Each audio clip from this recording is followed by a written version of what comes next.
Javed Saab recently said that I'm so glad I'm alive in this time. I'm seeing mobile phone. That it's such a big, powerful tool. Are you glad that you're back seeing a completely different world? We often joke there's life before the camera phone and life after the camera phone. So, That's true. Yeah. and it's fascinating on many levels. There's a lot of good also. It connects people in so many ways together. True. But at the same time, it also reveals so many aspects of people. When you say professional, say now bound script is a thing. Writers have so much more respect. Back then, did you always get a bound script? What's that? Did you always get a What's that? So never or sometimes? I remember having got a bound script for some pictures that I never did. That's hilarious. But all the pictures that I did, no. Never. I don't remember. When all these films came, Jungle and Pyar Tune Kya Kiya, I had also just started as a journalist. We used to see you everywhere. You all were quite party boys, you, Zayed and everyone, you all are all over the place. Do you remember those times? Do you see that How as can I a wild forget? time? How can I forget? Fun growing up memories. Yeah. No, a lot of fun. Yes, we did. Partied a lot more than we should have. should have partied a lot less. While you were on this break and having your own life and having your own good time, suddenly pictures surfaced of you and you got trolled quite brutally, I would say. But you gave out a very nice, dignified statement, and that gave you an idea what the world has become outside. I was never active on social media, so that was my first real welcome. What a welcome, my God. Nobody. Of course, it was tough.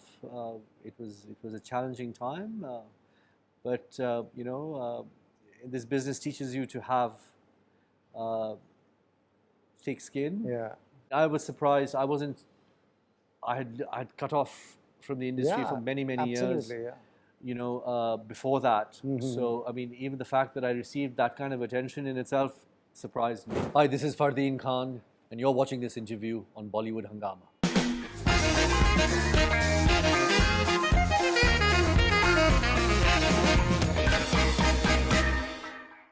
Fardeen Khan, welcome to Bollywood Hungama. Thank you for having me again. Right. No, I'm so grateful that we are doing this interview. I've been really following up and I wanted to sit and chat with you about, we have watched you for long.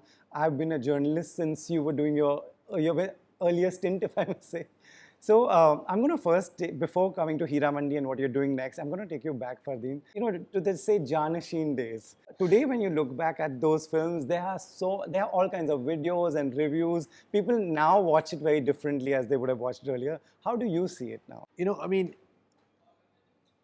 back then, it wasn't, social media wasn't what it was today. Today, and technology has empowered everyone. Yeah. So the opinions are far more. Yeah, right. The likes and dislikes, the intensity of the likes and dislikes are a lot more. True. Everyone has an opinion. Some opinions trend. It's a fascinating time.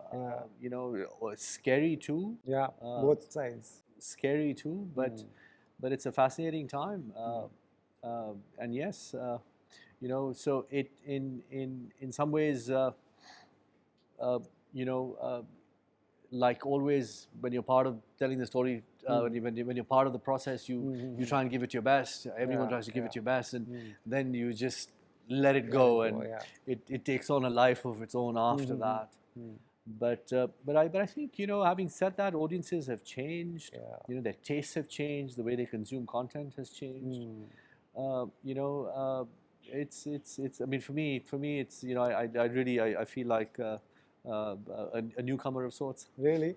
Are you glad, Fardeen, that you're back at a time like this to see this completely new world where you said, like you said, opinions, mobile phone, Instagram, everything. When you leave with your kids, I've seen paps really in your face sometimes. Are you, what Javed Saab recently said, that I'm so glad I'm alive in this time. I'm seeing mobile phone. That, it's such a big, powerful tool. Are you glad that you're back seeing a completely different world? We often joke there's life before the camera phone and life after the camera phone. True, yeah.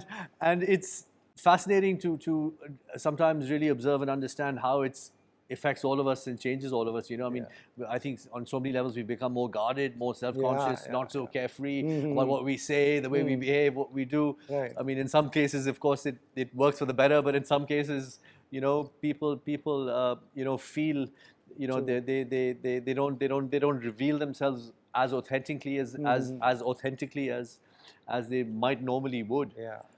You know, so that's an aspect. You know, and of course, you know, I think it's something we're learning as we go along, how it's affecting our lives and our psyche and the way we think and the way we live and conduct our lives. You know, I mean, I don't think anywhere. I mean, well, obviously, it's a big experiment in that sense. It's only in the last 15 years that this technology has been around. And you know, I mean, everyone has a voice now. Everyone is empowered now. You know, it's fascinating on many levels. There's you know, a lot of good also. It connects people in so many ways together. But at the same time, it also reveals so many aspects of people. Right. You know, when I talk to the younger actors, they say, oh, I wish I was born in that time. And, you know, the vanity vans had just come and all these were such luxuries. Again, no mobile phones. When I talk to people who've experienced all that, they're like, these kids have so much more. How do you, where are you in this debate? I think, you know, it's become more of a norm, you know, you know, I think to maybe acknowledge an actor's creative process. Maybe more, you know. I think in that sense, you know, we're a lot more professional. You know, we're a lot more considerate about each one's creative process. And of course, I mean, when it comes to, you know, overindulgence, I mean, some people, I mean, it can get a little crazy. I myself hear some crazy stories sometimes, you know. But that's obviously each to their own, I guess, and everyone takes a call on that. But listen, I mean, there are certain. There are certain you know, things that are very, very helpful. Like, you know, I mean, just you know, my first 3 films, there were no vanity vans. First 4 films, there were no vanity vans. I mean, you had to. I mean, when you were shooting outdoors, I mean, going to the toilet was behind some tree. I mean, it's true. It's unheard in today's times, right? I mean, and that's how it was. I mean, everyone ate together. You were just, you know, you just had to make do. There was some makeshift table made. That got you all closer, also. Yes. You know, I mean, but it kept us also more focused on what really mattered. You know. True. I mean, on that level. So, you know, today, yes, you know, I think it's more professional in some ways. You know. You know, when you say professional, say now bound script is a thing. You know, writers have so much more respect. Back then, did you always get a bound script? What's that? Did you always get a... What's that? So never or sometimes? I remember having got a bound script for some pictures that I never did.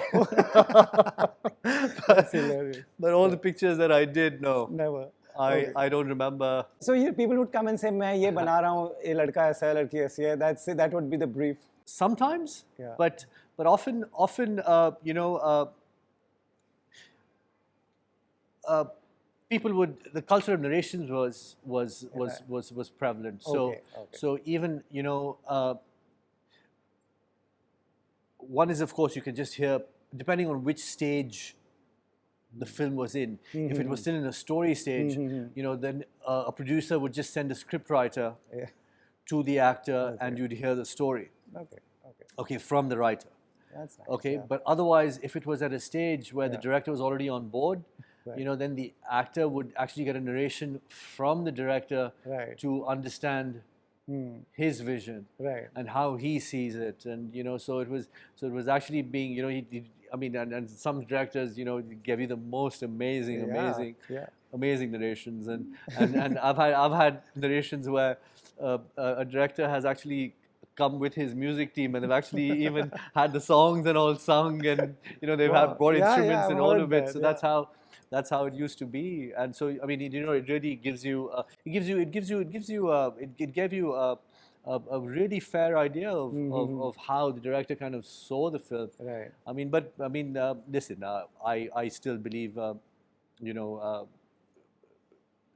the integrity of a Brown script is invaluable. Right. So just you know, having to read it, and you know, I mean, and I think everyone gets such a better opportunity to prep and contribute that much more. Sure. You know. Do you remember any hilarious narrations that you can share with us? Do you recount any that today you can laugh about it? There's one narration where I had just flown in after a long schedule. I was overseas for about three and a half weeks, and it was about a 7 or an 8 hour time difference. And I was just flying into Mumbai, and I had a narration immediately the next day, and I was jet lagging, and it was quite an intense story, and I kept dozing off. Oh yeah, jet lag, right. Oh boy. And sometimes I didn't even know that I had dozed off. And it's not like the story wasn't interesting. So were you told, hello, like are you? After it happened a couple of times, the person was like, I think you're very tired. You know, maybe we should pick this up. And I was very embarrassed. Right. Because I mean, it can be be funny but now. Jet lag is jet lag. It's not in your control. It's funny now, but no, it was very obviously very rude. Right. Back then, and my apologies to whoever, to the person who knows who I'm talking about, really. Right. I hope you know this is the truth as to why.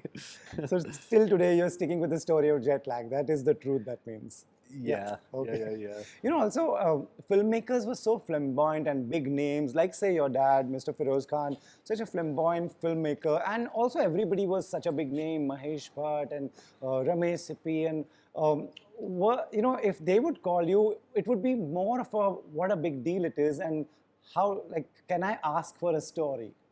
Did you feel that? Did you ever feel that you know, these people are too big personalities for me to ask questions? That I need a script. Well, definitely, you know, depending on that wasn't really the norm. Okay.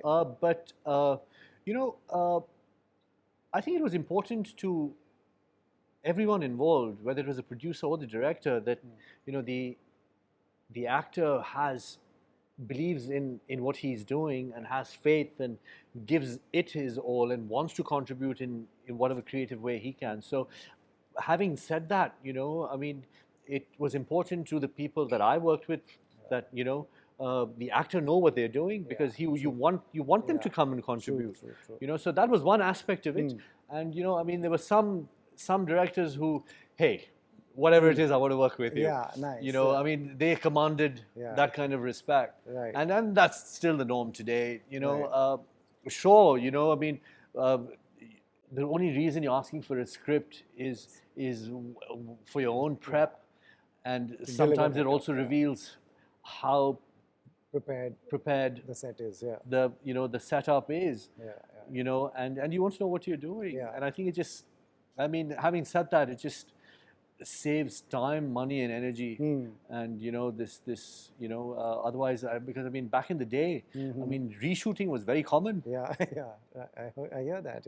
No, I mean, 5 to 8% reshooting was normal. You know, sometimes it goes to 20-25% reshooting. Wow. You know, so I mean, that wasn't uncommon at all. Right. Because they used to watch it and then, then this is come not together. working, this is not working, or let's rewrite this, let's rework this scene, and that was So tough for actors. that was not. I mean, I think it's tough for everybody.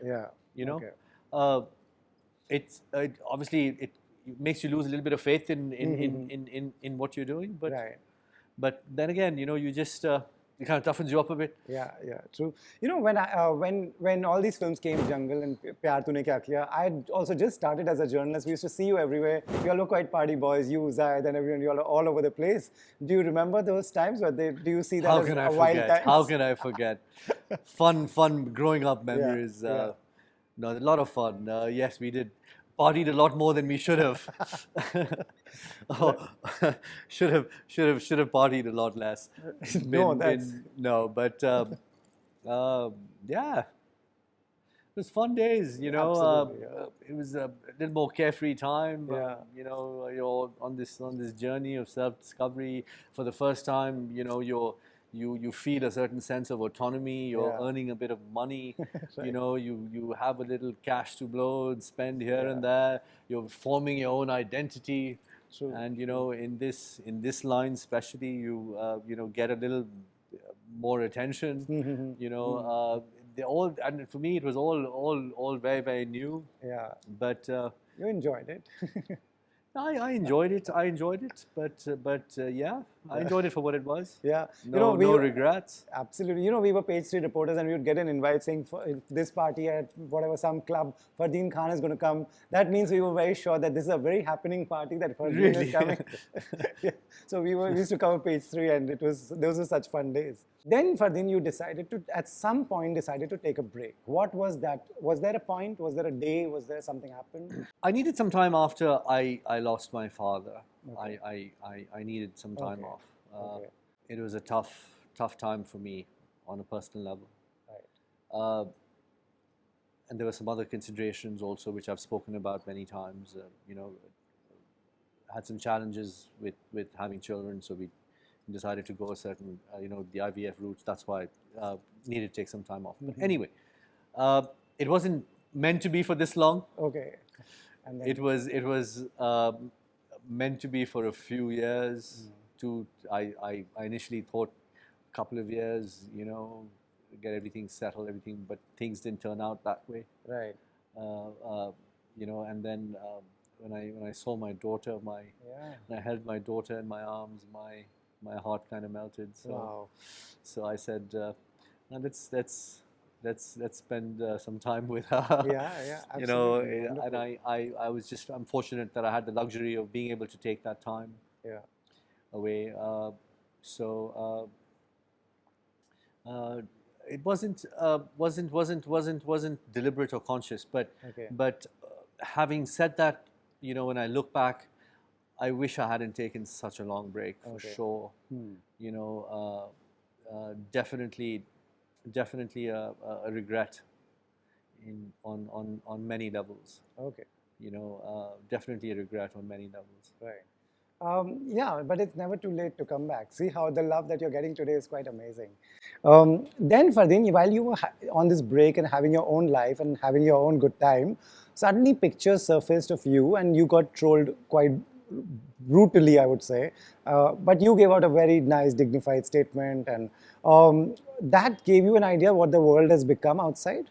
I was never active on social media, so that was my first real welcome. What a welcome, my God. Nobody. It was a revelation of sorts. You know, it was like, wow, you know, it can go to this extent. Yeah. And of course, it was tough. It was a challenging time, but you know, this business teaches you to have thick skin. Yeah. You know, you have to sometimes take a few knocks on the chin. Yeah. Then again, you got to question how much importance you give everyone's opinion to feel validated yourself. I mean, I was surprised. I had cut off from the industry for many years. Yeah. You know, before that. So, I mean, even the fact that I received that kind of attention in itself surprised me. And of course, it wasn't positive or, you know, for me. But it taught me a lot. Yeah. It was a good introduction to this new age that we live in of social media. It was a good introduction. You know, I just carried on with my life. You know, I think you can it kind of you can look at it philosophically. You know, you can look at it humorously. You can find humor in it. But at the end of the day, you can't let it break your spirit. You know, and that's something you got to just be focused on. Focus on what's within your control and focus on finding joy. True. No, you handled very well. As a parent, do you worry about your kids? I've seen you, you know, being very protective with your kids when there's so many photographers around. Do you? And then this whole social media world, they are getting clicked and papped. I'm not sure what's your take on that. That could be personal, but do you just worry about where the world that they're going into? Because there's so much attention on your family and kids. Uh, you know, of course, the degree and intensity of attention and social media is very different to what it was when I grew up. Having said that, I look back to when I was to my parents and how they brought me up. They also actively shielded me from this world of glitz and glamour, and exposing me to the media glare. So I mean, the effort, having what I learned from that was, and which I think really was beneficial to me was to what you call give them as grounded and as authentic and as a real an upbringing as possible. Of course, devoid of entitlement and the rest of it.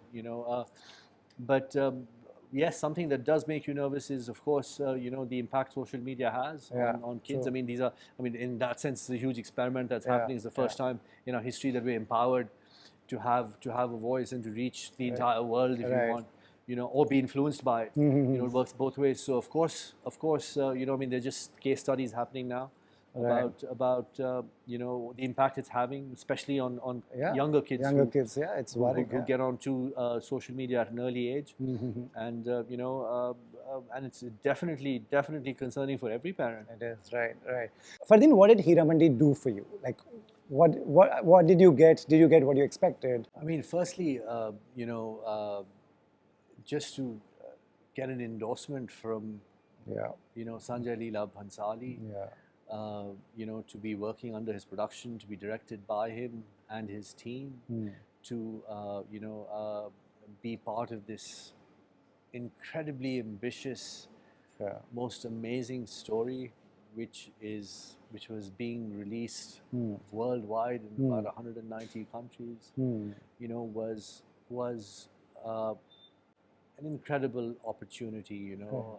I'm extremely grateful to him for thinking that I would be able to contribute to the story that he was trying to tell, and also I always count the blessings of the people that love me, and it was an incredible experience. Nice. Especially after having taken such a long gap. It's not often that one gets chances like this. A solid project like this. To showcase whatever you can do. So it was extremely fulfilling and gratifying. I mean, Sanjay right at the onset said, "Listen, it's a small role. It's about 8-10 scenes. My one scene was not there in it. Okay. but yes, no. Otherwise, there's everything else is there. Okay. And of course, it more than met my expectations. Being part of a project of this scale, with the full support of a platform like Netflix behind you, which is me being part of a story and something that I've never done before. Right. All of these aspects, making a. It turned out that it was my first release after 14 years. So people have reacted so positively to me. I mean, people who I haven't been in touch with for years have been sending me messages, and even on my Instagram handle, I've got very positive feedback, and people have enjoyed what they've seen. They wish my role was longer, which is a good thing. Have you heard anything about season 2? We just read that it's going to come. Yes, I the same. Of course, I messaged Sanjay, and yes, it is confirmed. It is going to happen. Right. Right. I'm still one of the few characters alive. Yeah. So hopefully there's going to be something for me to do with it. Right. And then where will we see you next? So which sport will be next? Which will be the release that will be next? The information I have now, I believe Visfort is going to release in August, which is on Geo Cinema, and Khel Khel Mein, which is a theatrical. So first Visfort, and I think Ashwin and Akshay and Mudassir, they all announced the release on Akshay's birthday, Khel Khel Mein, or September 6th. So again, two different. Yeah, what genres I was going to ask? Visfort is a crime thriller. A genre I haven't been a part of. Okay. Again, it's a role that I haven't done before. Okay. Exciting. It's a story told in 24 hours. Okay. Okay. And it really gets into some of the underbelly of Mumbai. Nice. So it's where these two guys from two very different worlds, how circumstances really drive them to do desperate things. Right. So it's an interesting story, and that was the first project I signed. Okay, that was the first project you signed. Yes, when I came back, I was meeting a lot of people that I'd worked with before, and just reaching out to everyone. I was looking for work at the time, and Sanjay Gupta,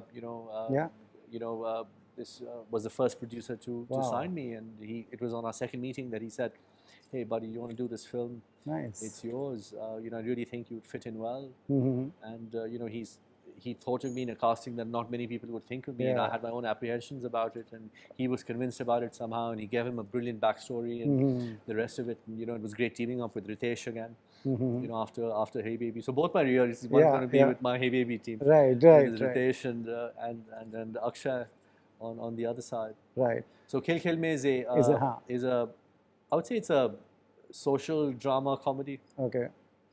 So both remakes. Remakes, right. One's Perfect Strangers and one's Rock Paper Scissors. And again, I'm working with Mudassar Aziz, who I did Dula Mil Gaya with. A good friend of mine.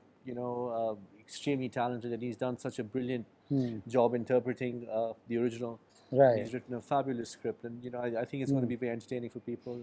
And again, even with Visfort, I was got a chance to work with Cookie, who I've known for many years. Right. He's done a few. I've done some ad work with him before in the past, and got a chance to work with him again. So I had this chance to work with people I've known, right, and people I've been associated with. So there's been a certain comfort, and, certain joy in that. So the promise of the people who enjoyed your work is that you will continue to work, you'll continue to network and getting work is the same as before, networking and just meeting people, right? That's part of it. Yes. That's part of it. The good thing is it's such a wonderful time. There's so much content being made. There's so many platforms. There's so much varied content being made. It's such a great time for it is a great time for storytelling in general.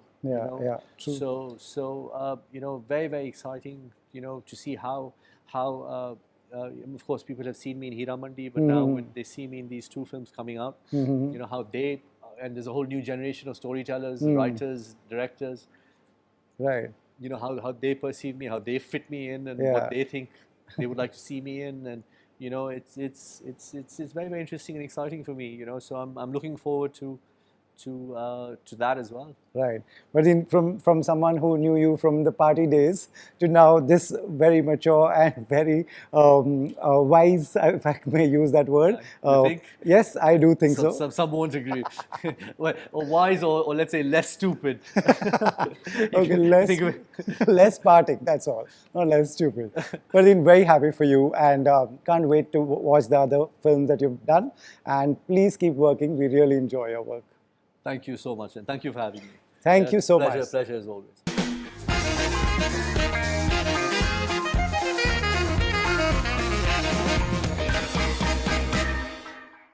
Hi, this is Fardeen Khan, and you're watching this interview on Bollywood Hungama.